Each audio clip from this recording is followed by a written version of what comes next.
हिवाळी अधिवेशनाचा आजचा शेवटचा दिवस। मुख्यमंत्री देवेंद्र फडणवीस सकाळी 11 वाजता विधानसभेमध्ये अंतिम आठवडा प्रस्तावाला उत्तर देणार, तर एकनाथ शिंदे विधान परिषदेमध्ये देणार उत्तर।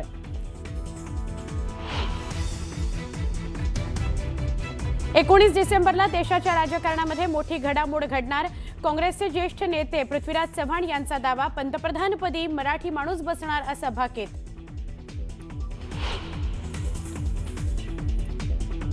साताऱ्यातील जावळीत कोटींचं एमडी ड्रग्ज जप्त, चौघांना पोलिसांनी घेतलं ताब्यात। ही जागा उपमुख्यमंत्र्यांच्या जवळच्या व्यक्तीची आहे का?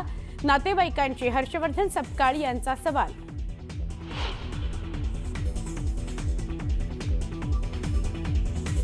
रायगडच्या पेणमध्ये ईव्हीएम मध्ये ठेवलेल्या स्ट्रॉंग रूम मध्ये उंदरांचा वावर, उंदरांनी उघडला स्ट्रॉंग रूमचा दरवाजा, सीसीटीव्ही मध्ये उंदरांचा प्रताप।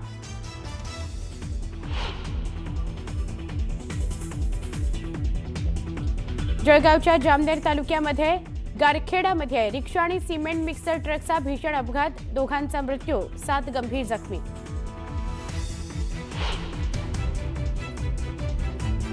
कोलकात्यामधील गोंधळानंतर हैदराबादमधील कार्यक्रमात मेस्सीने घेतला सहभाग, सीएम रेवंत रेड्डी आणि राहुल गांधींच्या उपस्थितीवर भाजपने उपस्थित केले सवाल।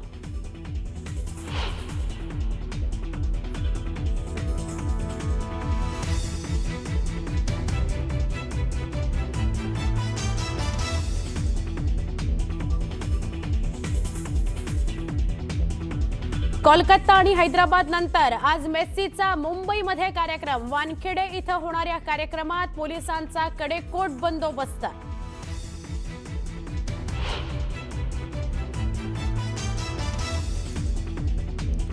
नवी दिल्लीमध्ये श्वास घेणंही बनलंय मुश्किल, सरकारनं जारी केले कठोर नियम, ट्रक आणि सगळ्या प्रकारच्या बांधकामांना घातली बंदी।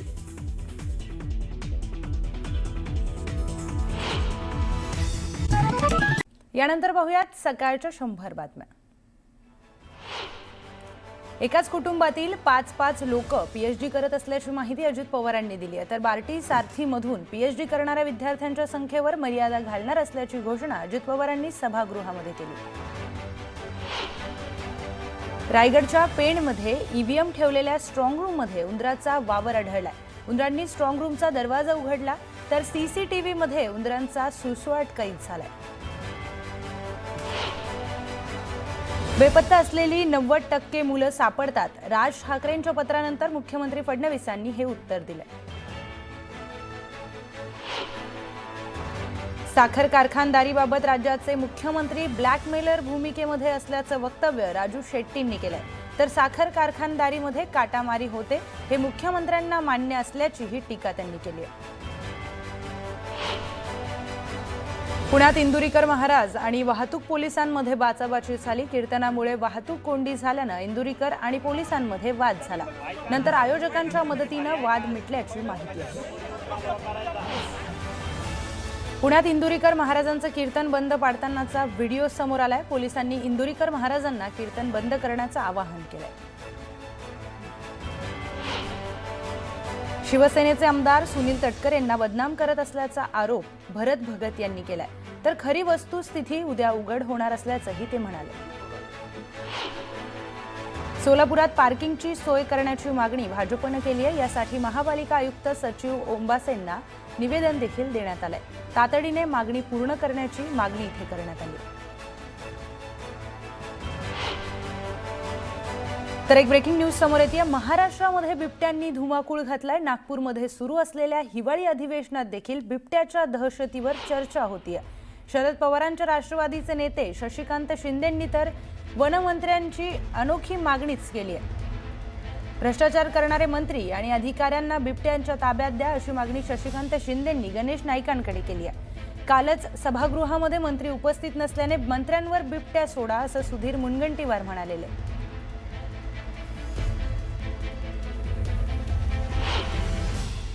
जे काय आम्ही आरोप करतोय हे काय वैयक्तिक नाही, हे सरकारच्या माध्यमातून त्या खात्यामध्ये चाललेला जो भ्रष्टाचार आहे, कायदा सुव्यवस्था पूर्ण ढेपाळलेली आहे। दिवसा ढवळ्या खून होत आहेत, दिवसा ढवळ्या मारली जातात माणसं, पोलीस डिपार्टमेंटचा धाक राहिलेला नाही, कुठल्याही प्रकारची भीती राहिलेली नाही। त्यामुळे सरकार किती सांगू पण आज 2.5 वर्षामध्ये गतिमान सरकार फेल झालंय. मी खरंच सांगतो नाईक साहेब, तुमच्याकडे तर अधिकार दिला ना, ते भ्रष्टाचार करणारे अधिकारी आणि मंत्री जे आहेत ना त्यांना बिबट्याच्या ताब्यात द्या, एवढी तुमच्याकडे मागणी करतो. पुढची महत्त्वाची बातमी आपण पाहूयात. शिवसेना उबाठा पक्षाचे आमदार भास्कर जाधव यांनी सभागृहामध्ये मंत्री नितेश राणे यांना डिवचल्याचं पाहायला मिळालं. सभागृहात एखादा प्रश्न विचारला म्हणून चिडायचं नसतं, त्यासाठी बाहेर मैदान मोकळं आहे असा टोला त्यांनी लगावलाय. त्यावर नितेश राणे यांनी देखील पलटवार केला. अध्यक्ष महोदय, खरं तर मंत्री महोदयांनी हा प्रश्नाचं उत्तर प्रश्न वाचला की नाही मला डाऊट आहे. कारण 1, 2, 3, 4 मी तर उत्तर देत नाही, पण शेवटचं फक्त उत्तर मी तुम्हाला विचारतो की तुम्ही तुमच्या खात्याला जाब विचारून ठेवा. काय उत्तर आपण दिलंय? महाराष्ट्र सागरी मासेमारी अधिनियमन 1981 सुधारित 2021 अंतर्गत रत्नागिरी जिल्ह्यातील 9, सिंधुदुर्ग जिल्ह्यातील 19 अशा एकूण 28 परराज्यातील नौकांवर, म्हणजे रत्नागिरी आणि सिंधुदुर्ग हे परराज्य होतंय असं ते उद्बोधित होतंय. या ठिकाणी परराज्यातील थोडंसं सुधारणा करून घ्या, लगेच चिडू नका. चिडायला बाहेर मैदान मोकळं आहे, इथं नाही चालत ते. आणि आम्ही पण काय चिडण्यामध्ये कमी नाही. म्हणून सन्मान्य भास्कर जाधव साहेबांनी महत्त्वाचे प्रश्न विचारलेले आहेत. आता चिडणं आणि या प्रश्नाचा काय संबंध आहे हे आता पहिलं तर मला माहीतच नाही अध्यक्ष महोदय. हे खातं वर्षानुवर्ष आपल्या महाराष्ट्राच्या विकासाच्या दृष्टिकोनातून चालू आहे. 2014लाच हे खातं जन्माला आलं असं नाही, ठीक आहे, कारण का परत सगळं मीच केलं हा विषय नको जरा याच्यावर. दुसरा मुद्दा असा आहे अध्यक्ष महोदय, आता काय आहे, काही लोकांना कितीही चांगलं बोललं तरी पण त्यांना तो राग येतोच आणि मग मी राग करतो. आपण चांगल्या बोटींबद्दल मूळ मुद्दा मच्छीमारांबद्दल आहे. यानंतर पाहूयात सकाळच्या 100 बातम्या. जव्हार सार्वजनिक बांधकाम विभागामध्ये 111 कोटींचा अपहार झालाय. या प्रकरणामध्ये कार्यकारी अभियंता नितीन भोये आणि लोकपाल अजिंक्य पाटील यांचं निलंबन करण्यात आलंय. गोंदियात 3 नक्षलवाद्यांनी आत्मसमर्पण केलं. तिन्ही नक्षलवादी दरेकसा एरिया कमिटीचे सदस्य होते, त्यामुळे नक्षली चळवळीला मोठा हादरा बसला. मुख्यमंत्री युवा प्रशिक्षणार्थी योजनेतील विद्यार्थी हे आतंकवादी नसल्याचं वक्तव्य तुकाराम बाबा महाराजांनी केलंय. तर लाठी हल्ल्याचे महाराष्ट्रात पडसाद उमटणार असल्याचा इशारा त्यांनी दिलाय. सांगलीच्या कडेगावमध्ये व्यापाऱ्यांनी विविध मागण्यांसाठी आंदोलन केलं. शहरातील बाजारपेठेसह मुख्य रस्त्याची तातडीने दुरुस्ती करण्याची मागणी करण्यात आली आहे. परभणीमध्ये प्रहार जनशक्ती पक्षाच्या कार्यकर्त्यांनी आंदोलन केलं. परभणी महापालिकेचे परभणी शहर ग्रामपंचायत नामकरण करत अनोखं आंदोलन करण्यात आलं. तातडीने परभणी शहरामध्ये नागरिकांना सोयी सुविधा देण्याची मागणी करण्यात आली. आमदार गोपीचंद पडळकर यांच्या प्रतिमेला उल्हासनगरमधील गोपाळ समाजाच्या वतीने दुग्धाभिषेक घालण्यात आलाय. आमदार पडळकरांनी विधानसभेमध्ये गोपाळ समाजासाठी स्वतंत्र आर्थिक महामंडळ असावं अशी मागणी केलेली, त्यामुळे त्यांच्या समर्थनार्थ हा दुग्धाभिषेक करण्यात आला. मुख्यमंत्री युवा प्रशिक्षणार्थी योजनेतील कर्मचाऱ्यांना रोजगार देण्यात यावं तसेच थकीत वेतन देण्यात यावं या प्रमुख मागणीला घेऊन यशवंत स्टेडियम या ठिकाणी लोटांगण मोर्चा करण्यात आलाय. जोपर्यंत आमच्या मागण्या पूर्ण होत नाहीत तोपर्यंत आंदोलन सुरूच ठेवणार असल्याचं आंदोलकांनी सांगितलं. फलोत्पादन मंत्री भरत गोगावलेंनी नागपूरच्या काटोल आणि कळमेश्वर तालुक्यातील शेतकऱ्यांच्या फळबागा आणि नर्सरींना भेटी दिल्या. यावेळी त्यांनी शेतकऱ्यांसोबत चर्चा करत माहिती घेतली.